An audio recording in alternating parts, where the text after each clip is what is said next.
right, good morning. Good morning.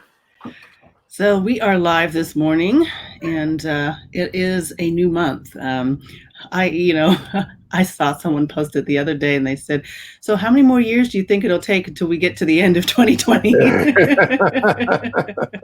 It feels like 3 years already. We're in September. Yeah, it's been a year. It's been an interesting It's year. been a year.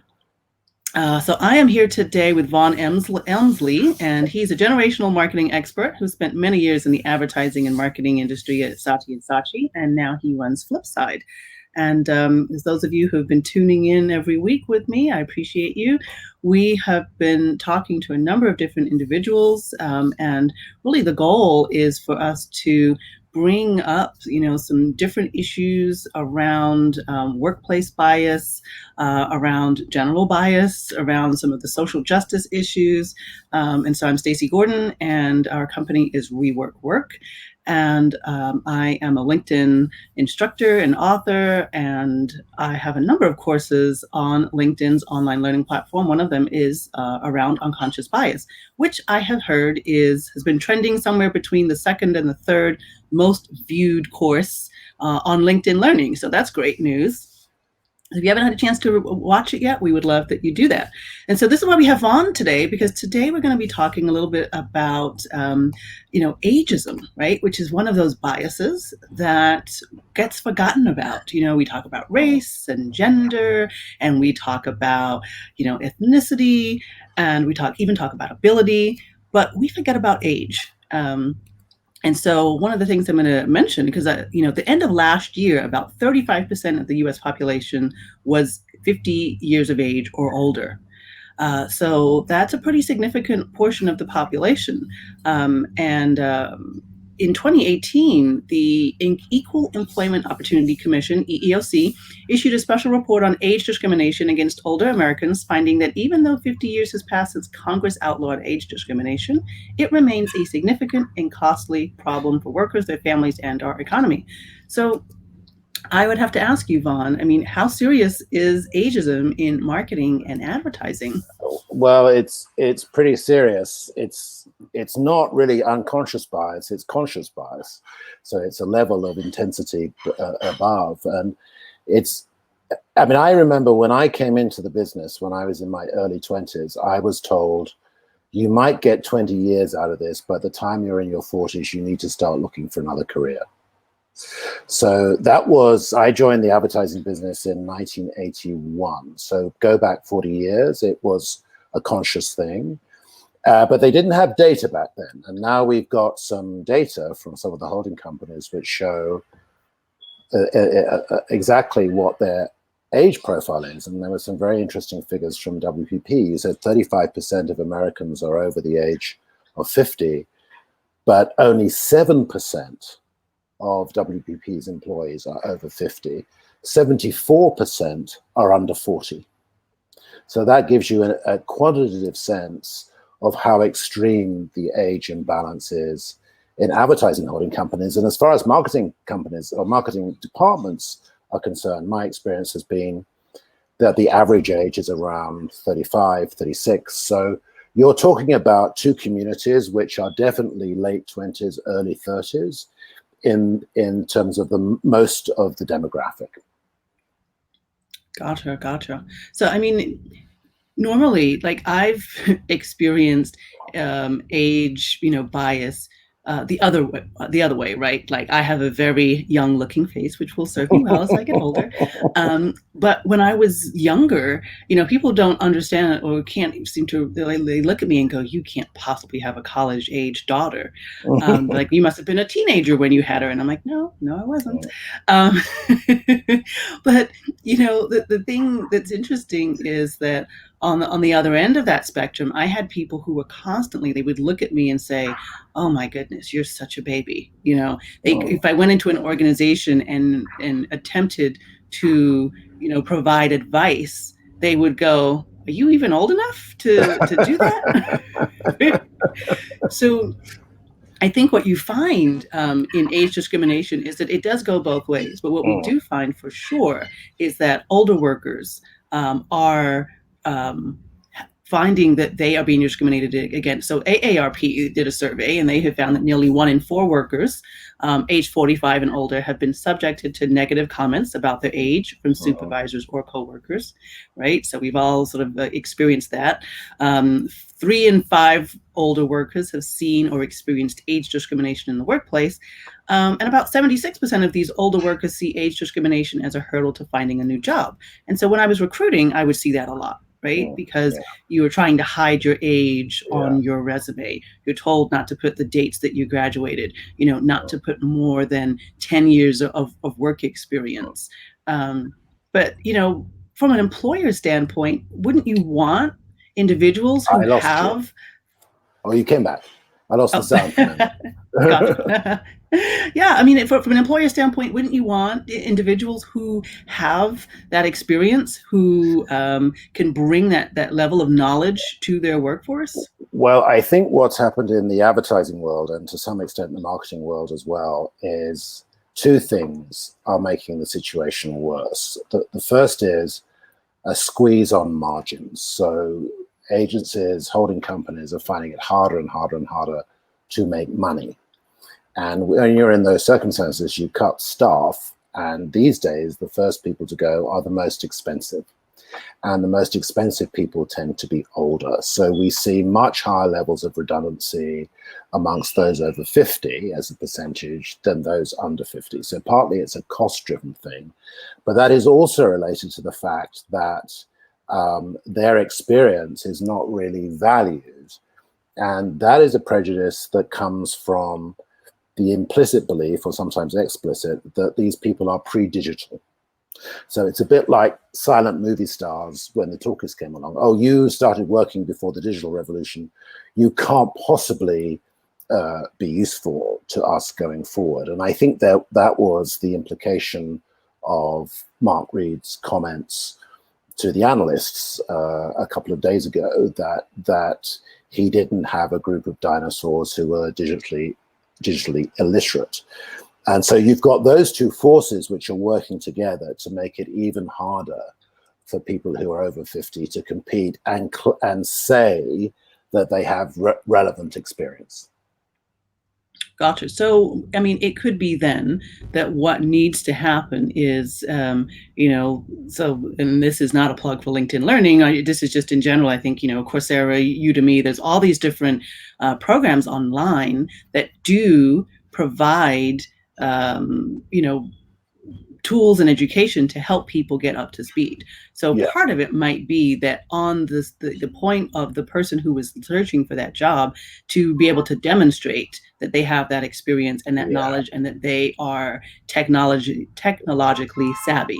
Yes, I think if you're going in for interviews, leading in areas where the interviewer would not think you have expertise is a brilliant move, because suddenly all their prejudices are blown away. I never thought this person would understand anything about e-commerce, for example. I never thought this person would understand about X or Y, and that's the experience that they show immediately. Now, it may not be a practical experience, it may be learned theoretically, but it makes it much harder to dismiss you if you show an understanding of what is currently the fashionable expertise. Right. Right. Well, and I think too, for those that are listening, they're probably going, "Oh, ageism, what is that?" Right. But that's part of the problem, is that, ageism in the workplace occurs every day across America, and it's tolerated. We tolerate it. And what's worse is that it's unrecognized for what it really is, which is that it's discrimination. At the end of the day, it is discrimination. And we don't see it as a bias. It's one of those hidden biases that we really don't pay a lot of attention to. I mean, I'll be honest, I'm not even sure if I covered it in my unconscious bias course. Like, I have to go back and look and see, did I cover ageism? I might have touched on it, but it's one of those that, I used to, when I was recruiting, I would work with individuals, and I would hear that so much. People would come in and say, how can I get a job? I was in this industry for years and years and years, and now I can't even get, an entry level job in this industry. Yeah, and the prejudice exists on the client side as well. So I've been told by pitch consultants that agencies who front more experienced creatives and consumer insight people will be viewed as old-fashioned by clients in a new business pitch. And so they're even at the point of winning business, there's a pressure to put on a fresher face, a younger face, even though those faces may not have a seasoned mind behind them, and even though their intentions may be best, their knowledge level is lower. So it's kind of coming really from two angles at once. The client angle, the money angle are both creating a huge amount of pressure to go younger. Gotcha. So what would be some of those costs, right? I mean, at the end of the day, the company is looking to make money. So if they see, I think you started to allude to it, right? That yes, an older worker may have been there longer, so they might have a higher salary. Right. There's also the benefit angle, right? That also happens is the benefits end up costing more. Yeah. But part of that is value that needs to be created. So let's dig a little bit more into some of those business costs of ageism. Right. Well, I would say what's interesting is when I was in London years ago, there was an agency which was well known for having a creative department which was half the size of any other comparable agency, but which had tremendously high quality output and a very high level of productivity. And one of the reasons was the average age of that creative department was considerably higher than the norm. The salaries were higher, but what experience means, I think, is that you can get a lot done a lot faster because you have knowledge of exactly what's happening in front of you. So I think that's one thing that people discount. But I think there's another bigger business cost now coming, which most people aren't discussing, and that's related to the shift of income and wealth to older consumers. So we think in terms of wealth for succeeding generations being superior to the generation that went before them. Now we're seeing a situation where millennials and Generation Z are considerably poorer than their parents were at that age, and their parents are considerably richer than their parents were at that age. So you have this period of time where people between 50 and 75 have a huge amount of wealth compared to those under 50. So it's something like 10 times the amount of wealth per head, 4 times the amount of expenditure. And businesses and advertisers and marketers who don't understand that group are not able really to talk to or influence the most powerful spending group in North America today. And I would argue the figures are the same for more or less for Western Europe as well. So I think that's the big outage, which I think would, if people thought about it, if they acknowledge the numbers, and I come on to why people don't act even when they see the numbers, they say, my goodness me, if people over 50 have $80 trillion worth of assets in the United States, why on earth aren't I trying to sell them something? Now, if you say that, and your marketing department or your advertising agency is made up of people who are 35 or 25, that's a problem, because they're not going to be able to fully understand the emotions and feelings of people over 50. For the same reason that people over 50 have been dismissed because they don't understand consumers of 25 or 35, the reverse is also the case.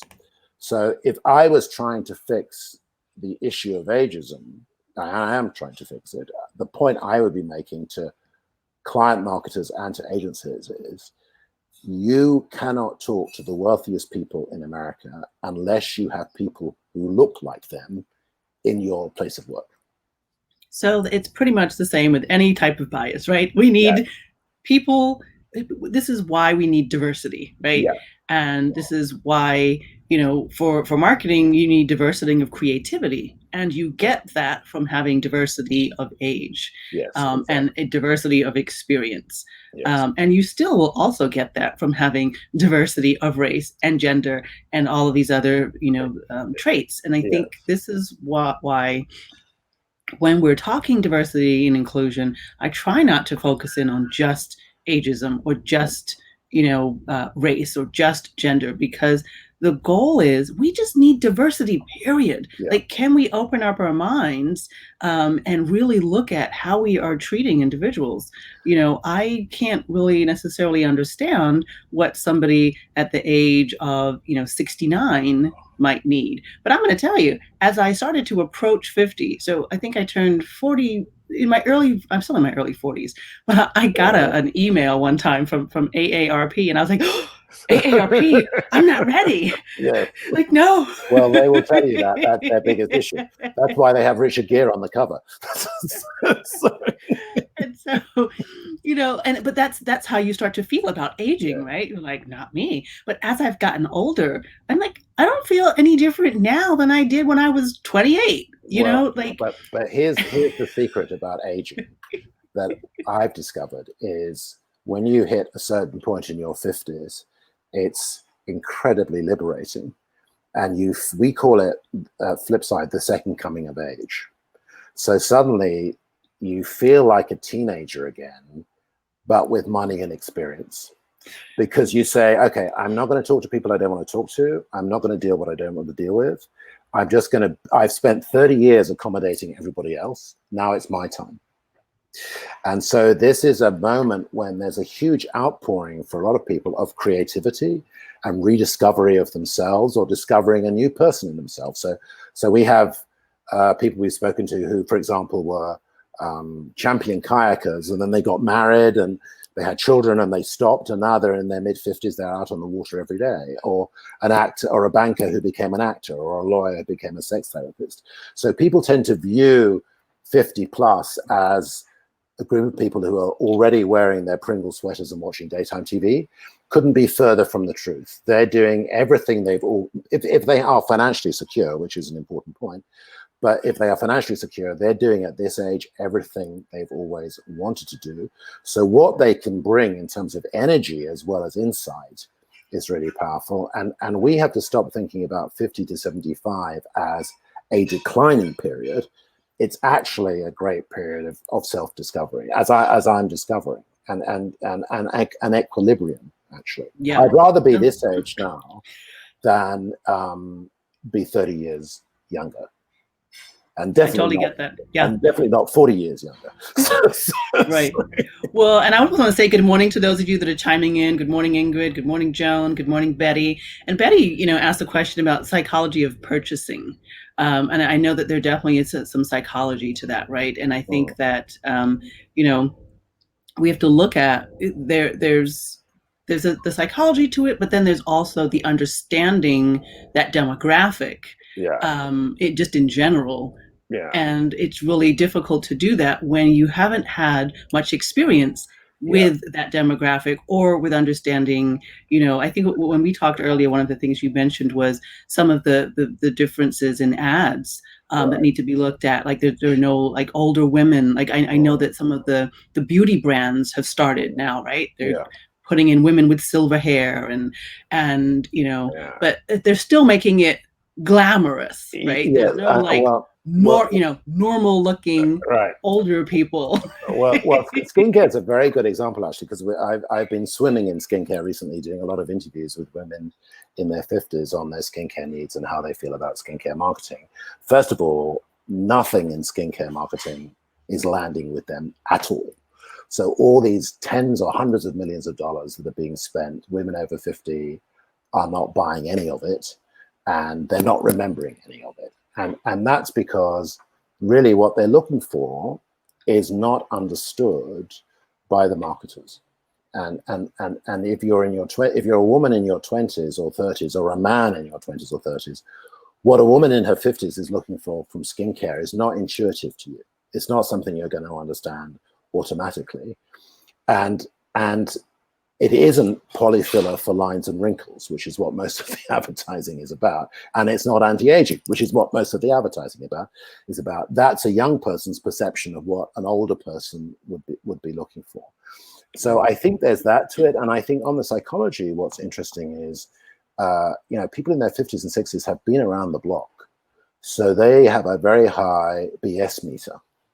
And so they approach decision-making with a lot of clarity and a lot of understanding of marketing and marketing techniques. And the other thing I'd say is they're much more interested in new experiences as opposed to stuff, buying things. So you reach a point when you're in your 50s where you have enough stuff. I mean, I'm looking around my apartment and say, I don't need any more things. But what I'm looking for is new experiences. And it's very interesting that some of the first approaches we've had at Flipside have been from people who are interested in, who are marketing adventure holidays.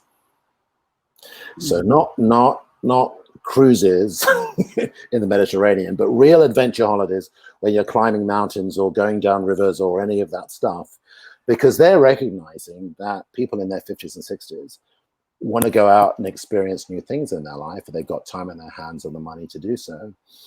And that's something which, again, I think part of the re-education of people is important to say, you know, this is a lively, exciting time. And there are actually lots of people in public life, particularly actresses, who are in this 50 to 65 age range, 50 to 70 age range, who people don't think of as old or past it. Yeah. For sure. I think that's, you know, it really is an interesting space to be in, looking at how we're marketing. And there is still sort of that, there's also the economic divide, right? Because on the one hand, I want to agree and say, yes, there are all these individuals who they've amassed money, right? And they've got the time and the money to do these fun things. But on the other hand, you do have still the lower socioeconomic class of people who are, you know, still aging as well. And they are really the ones that are being impacted by ageism in this way, because, you know, there's ageism in that, oh, I'm not being marketed to in terms of skincare, right? And there's ageism of, oh, you're not going to get a job because you're older. And so there is still sort of that gap that we're seeing. We have to look at that.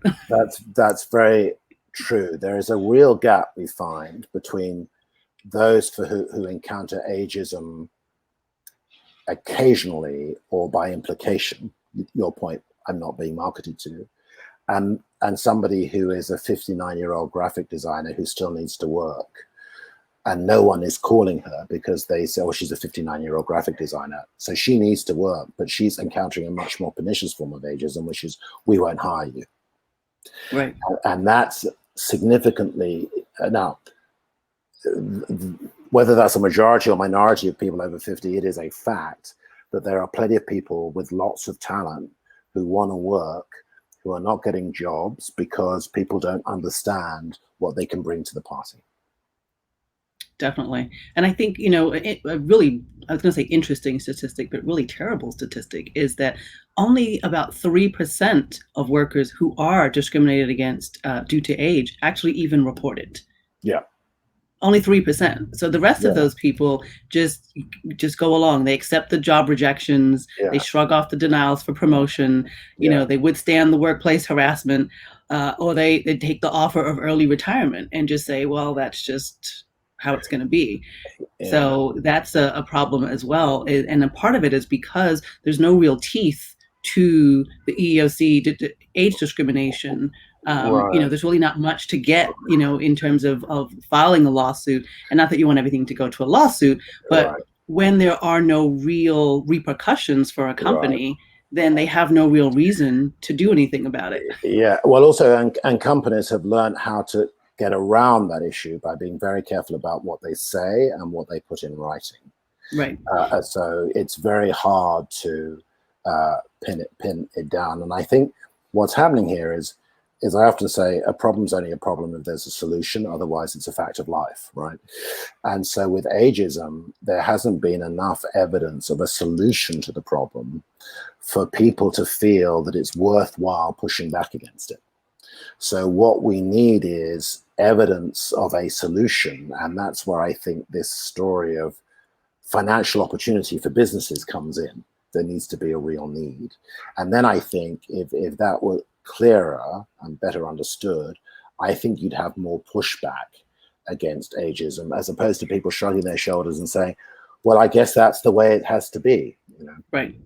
Well, I'd say so. Two things that companies really need to look at, right? So we always talk about the cost of training new employees, cost of hiring new employees, the time it takes to get somebody up to speed, right? So we complain about that as a Right. statistic, but don't realize that you do have workers in the workplace. If you look at the difference in cost between what it takes to hire, train, and get somebody up to speed and get them to the level of somebody who is already there who might be making more money, those are probably pretty close, right? And then you also have to look at that from a knowledge management standpoint, that person in the workplace has institutional knowledge Yes. that is invaluable, right? So we have to start putting numbers to that, because if we start looking at what that value is, it goes back to what you said very early in this conversation around putting a value on that and really having that start to see like, wow, when that value walks out the door, what does that look like? Because then you've got two things, right? You've got someone leaving who's taking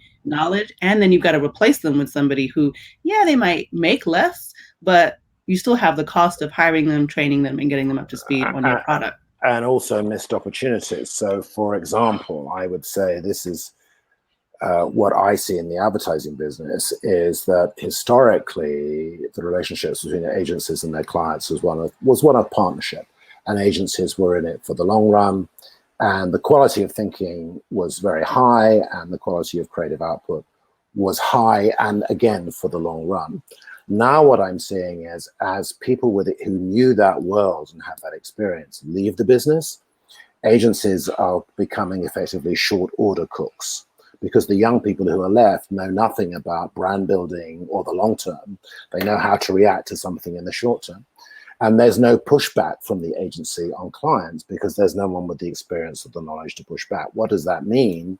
Well, it means that the agency, although it has less expensive people, is running around in smaller and smaller circles and is not actually able to control what impacts it. So I think the cost of losing that experience is fundamentally changing the nature of the agency offering.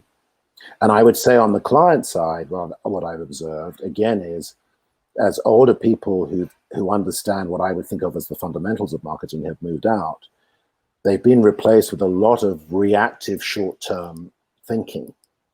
And that comes at a huge cost, in my view. Yeah, definitely. And I think so. Betty posted a question about the notion of innovation mindset based on age. And do I think that's real? Absolutely not. I mean, I think innovation comes from, again, there are studies after studies after studies that show that innovation comes from, diversity of individuals. And so what people love to say is, well, diversity of thought, right? And I consistently say that you get diversity of thought when you have diversity of race, age, gender, etc., right? And ability. But when you look specifically only for diversity of thought, that's where you can end up with a room full of people who all look the same. Well, I think there are two things I would say. On the diversity thing, my experience has been exactly that. When I've had really diverse teams, people from different countries, different ethnicities, different genders, different sexual orientations, the output is amazing because everybody has to give up their preconceptions of what is right. And that way you get a lot of innovation. If you get a group of people who are all off the same or all out of the same mold, you get very little in a creative business. You get very little in terms of innovation. So I've seen, I don't know whether it applies in cost accounting or some more mechanical jobs, but certainly in a creative business, diversity of background and worldview is critical to getting great output. And there's one brand, I won't say what it was, I worked on for many years, which is an American icon. And at one stage, we didn't have anyone working on it who was a Native American who was an American citizen, but the work was outstanding. And it's because we had a strange melange of all kinds of different people. So I think that my own experience is that diversity is critical for innovation. And I'd say the other thing is that the majority of successful startups are managed by people who are over 45. So they are bringing both innovation and business discipline, as opposed to people under 45 or under 40 who bring a lot of innovation and no discipline from experience. So I think the evidence is actually pretty clear that if you look at it from the entrepreneurial world as opposed to the corporate world, if you're an investor in entrepreneurship, you're much more likely to have success if you invest in people who've got some experience as well as a good idea. Definitely. Well, on that note, I'm going to wrap it up and just say thank you so much for joining us today. I have put up the link to the Unconscious Bias course if you haven't watched it as yet. There's also a diversity recruiting course that you can take a look at because, if you're looking to diversify your workforce, I think that's another thing we need to be looking at. We have got to, really start treating everyone with respect, regardless of age and experience, race, gender, ethnicity. I think it's really important, especially ability. We need to start to, be better about that. Hashtag do better, right? Is constantly So again, I just want to thank you, Vaughan. Appreciate you stopping by today for us to have this conversation, and we will see you all next week. Great. Thank you very much. Bye-bye.